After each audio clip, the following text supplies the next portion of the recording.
ALGS Year 4 Champs was a truly monumental tournament, with 40 teams duking it out for $2 million in front of over 20,000 IRL viewers. You could be certain that there would be more than enough insane plays, curious decisions and most importantly, other tomfoolery on the biggest ALGS stage so far. So without further ado, here are my best and worst plays of ALGS Year 4 Champs Finals.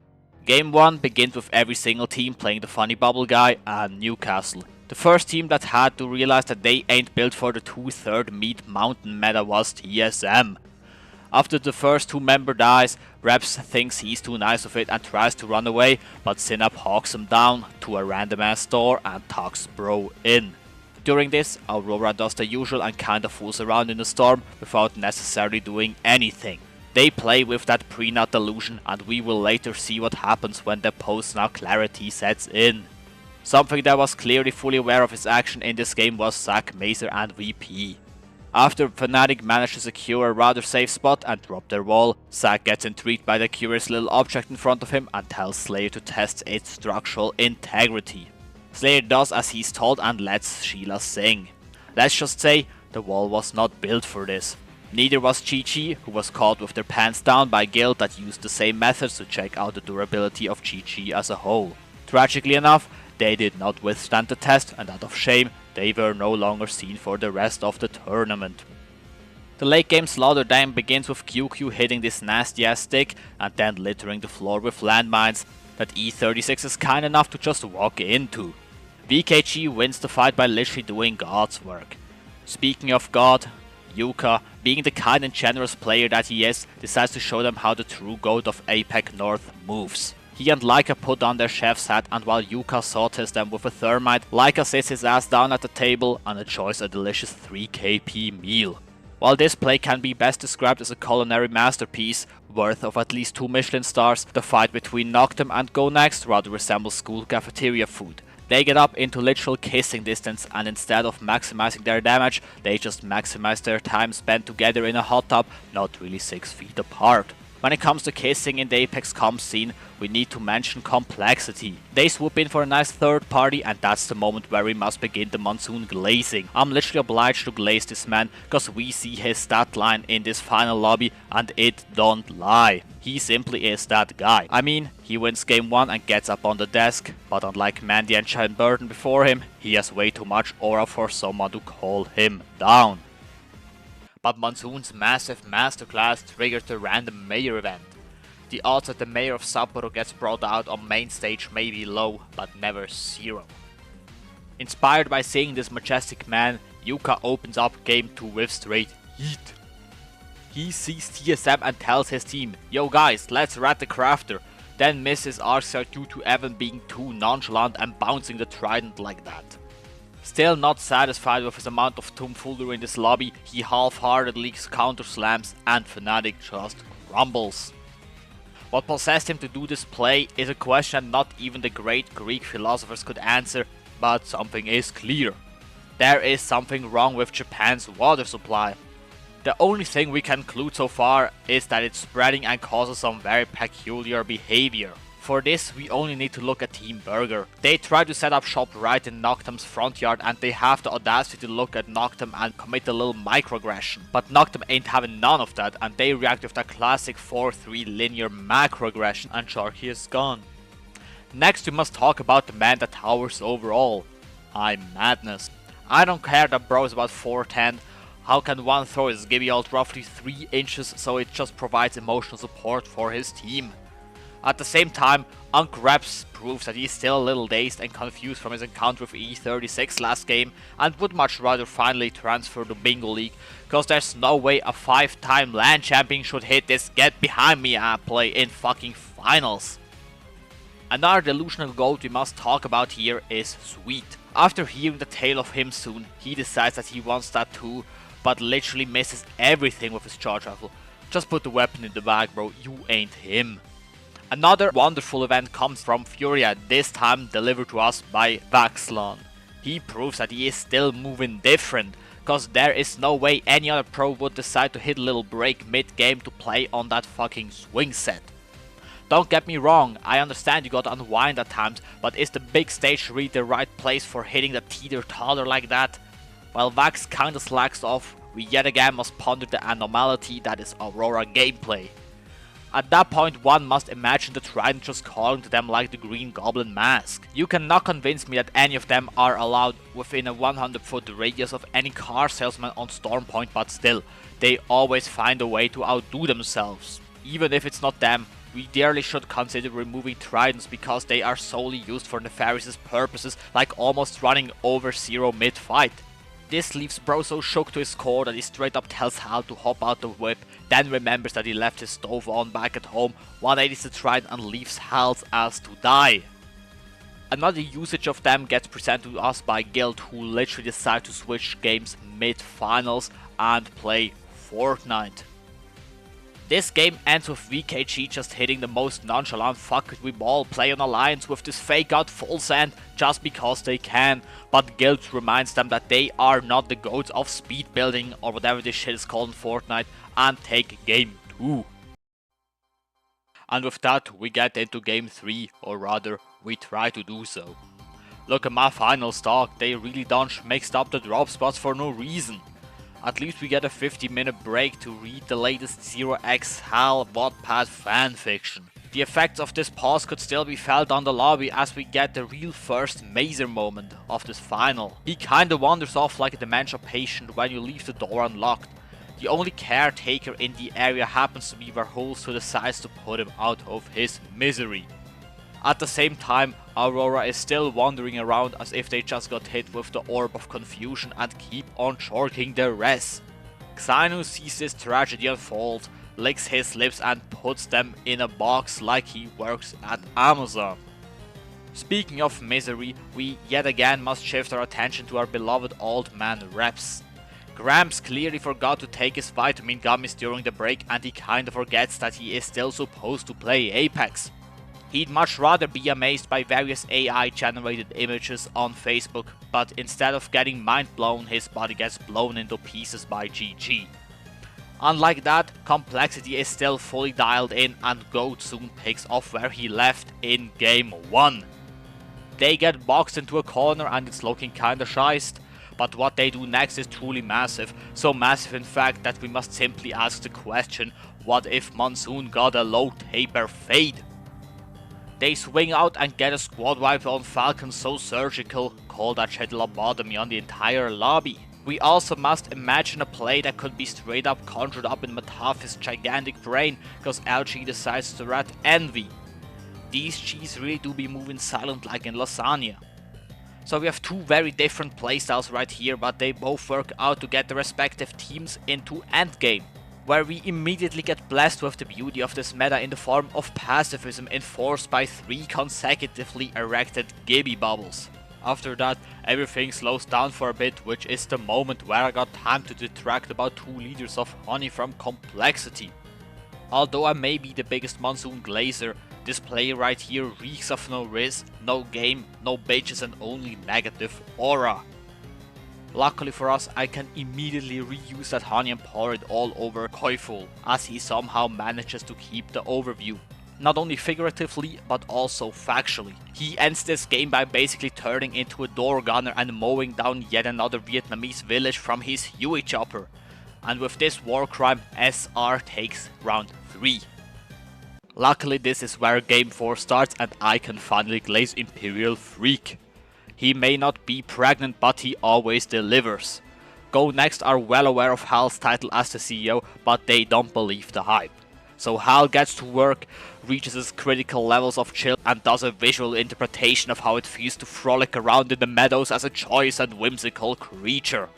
Bro just hits a 360 no looks, no fucks castle wall for no reason. Surely we will not see another ginormous wall play from him later in the game.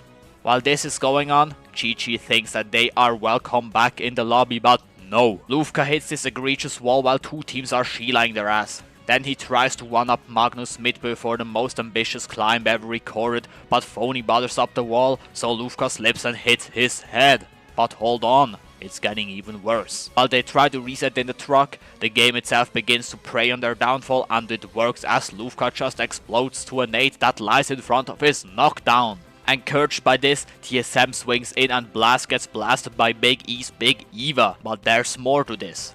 Why did Sap go down right here? Well, turns out his name might very well be John No F. Kennedy, the way he just stands up in the open, so Sharky gets to hit this prime Lee Harvey Oswald type shot on him. If you think it can't get any worse, fear not, VKG got you covered. We still don't know why they decide to sell LQ here like a warm pretzel. You can even see Casta's ping go out, they fly towards it, but last second, the other two members full swerve while LQ head on collides with Aurora in their 18-ton 8-wheeler going at a fatal velocity of around 60 miles per hour. But let's take a break from all this tomfoolery in this lobby and enjoy 5 or maybe even 10 seconds of good gameplay for once in this video, while we watch Keon putting his heart and soul in this almost poetic Eva 2-piece with the absurd aura oozing mid-fight heal in front of his opponent. This angelic moment unfortunately gets ripped from us by the cold hands of Fuda, who does his best impression as one of the 7 deadly sins. Greed. There is no reason that a single man should hoard 5 Arc Star to simply use them to cause a total of roughly 250 structural damage to a castle wall. Babe, wake up. It's time for another majestic Mazer moment. First, VP decide to box themselves, but due to their IGL suffering from the unfortunate condition of being Zack Mazer, his greedy ass then leans out the window a bit too far. Next thing we know, Zack gets found shot dead in the streets of Lava Siphon. Furia witnesses this tragedy unfold and decide to not even let the homies mourn their loss in peace and beat them while they're already down. Before endgame starts, Melzera puts on a little dance for Guild, who are so impressed by his moves that they execute him right on the spot. Finally, the CEO shows that his whimsical wall play earlier this round wasn't him being joyful.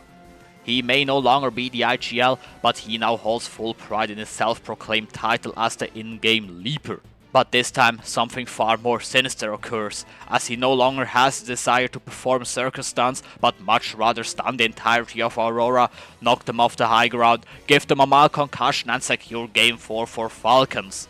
And with that, we get the most bromantical celebration in Apex history. Just kiss at that point, just kiss. Game 5 opens up with yet another reason to pour even more honey all over Monsoon. So if there's a shortage of B-processed fructose compound in Japan, you know who to blame. He spots Burger trying to do a classic evac rotation, points his funny laser pointer in Price's eyes to permanently blind his ass. Just for the disrespect, he then finishes him midair and gets questionably freaky IRL, but I fully support it. Sharky and Wei live to tell the tale that Monsoon continues to exhibit Caprine supremacy never seen before. Right after they reset, Team Burger and EXO get into a fight for the nut close to barrel, with EXO having to realize that they are in fact not really the immovable object when met with the unstoppable force of 3 Australian men. After falling off the ledge like a man that wants to escape both the fight and his responsibilities, K-Swinny does both, leaves Fuda and Slayers to die, while he alone gets to enjoy the never-ending fun of using the cannon. Now we need to shift our attention to something a bit more enjoyable, VKG gameplay.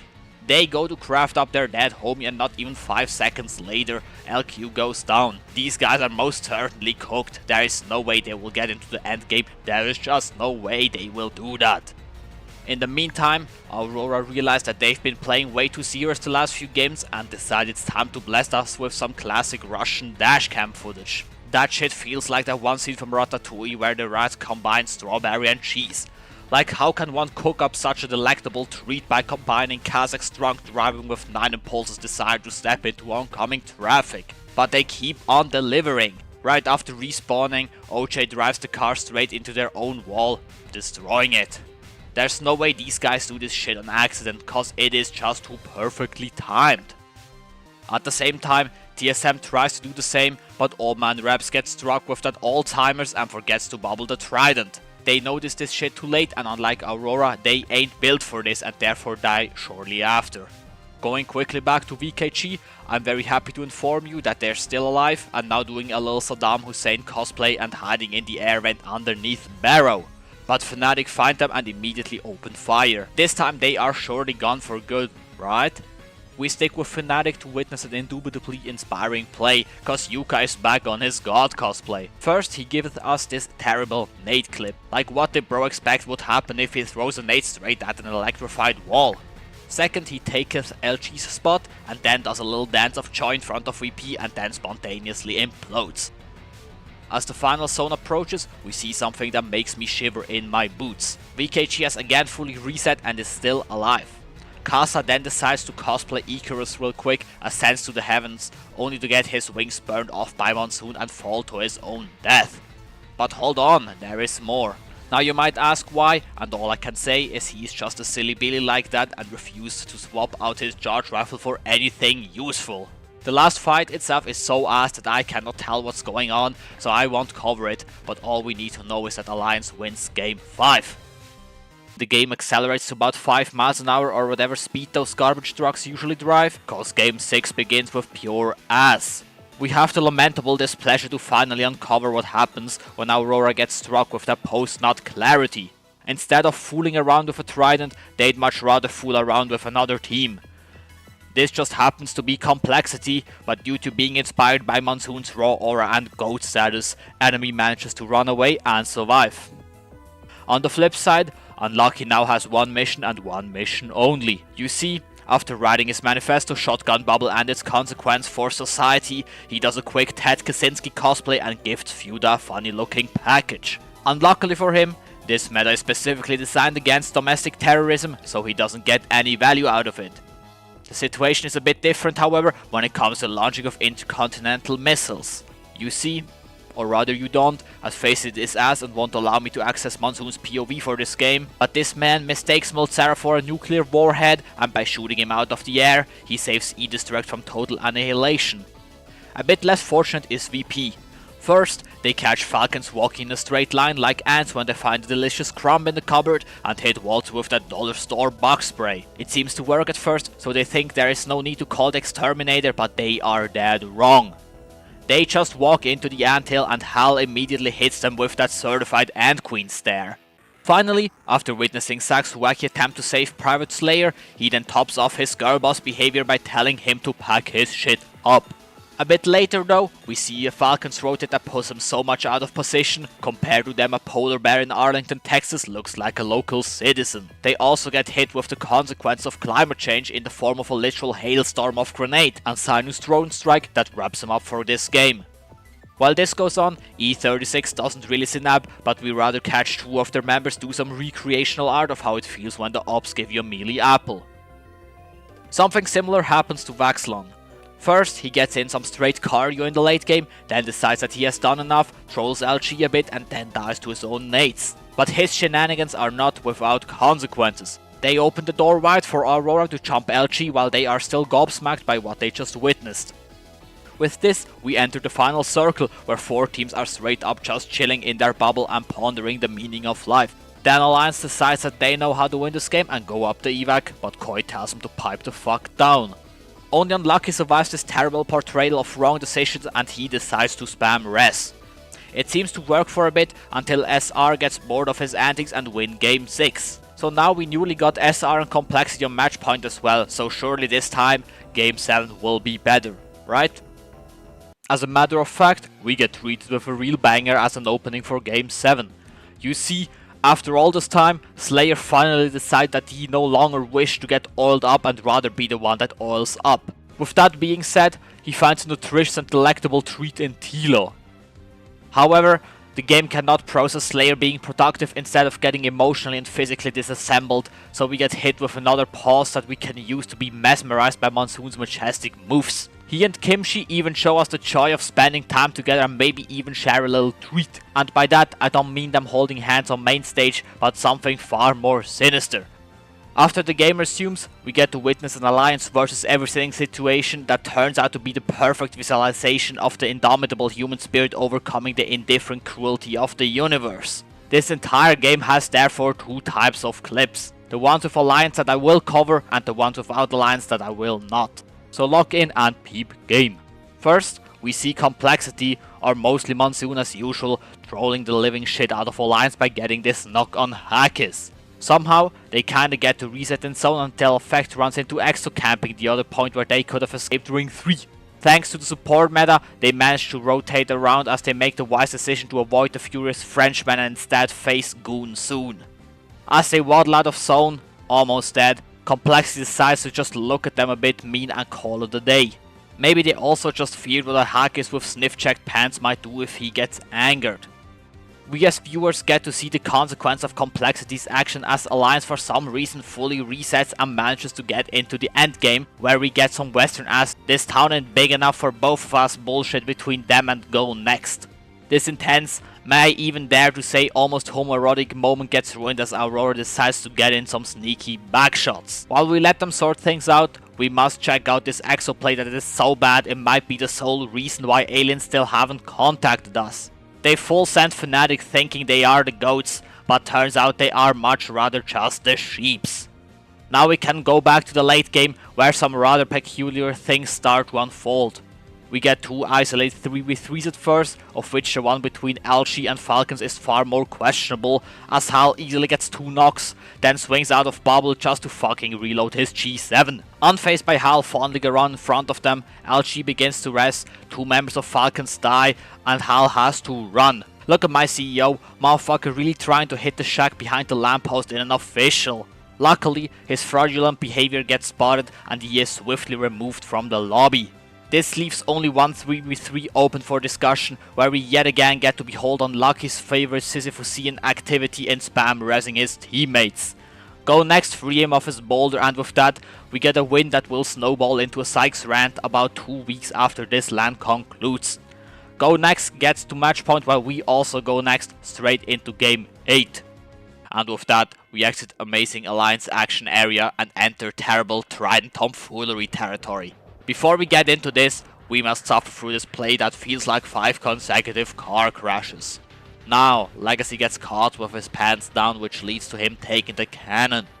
This however triggers the cannon event of Guild also taking the cannon straight into Noctem, who have at this point fully reset. Phony realizes the area in his way and tries to cannon out, but once you cannon to the place where the sun don't shine, you ain't leaving. Now, it's Tridenting time. First, we get some straight GTA gameplay with Furia chasing down Kazakh, who was doing the classic Aurora thing of just vibing somewhere on the map alone. While he gets finished by Furia, he must feel like Prime 50 Cent, the way many men wish death upon him. At the same time, Noct is on that Veni Vidi Mori type shit. He came, saw, and died to Nia Soul. For now, all the abysmal gameplay has been covered, so we can get into the Trident section. And who has to start it off other than Aurora? How do they do this? I don't know. They don't know. You don't know. Effect doesn't know. At least, Zack Mazer knows how to take his meds, lock in and get 2 kills on Aurora while they're still in utter disbelief. Aw, look at Grams. Isn't he sweet when he smiles? Imagine how more he would smile if he also saw this clip of Gigi's Tridents do a little joyful leap. Inspired by this, they think now it's their time to cook, but unfortunately, they are missing a key ingredient. Logically, they decide to drive over to Furia's house and ask for the goated sauce. To their surprise, Furia doesn't take too kindly being interrupted during their very important and serious mid-game chalking sesh. So by looking too much for the sauce, GG gets lost in it.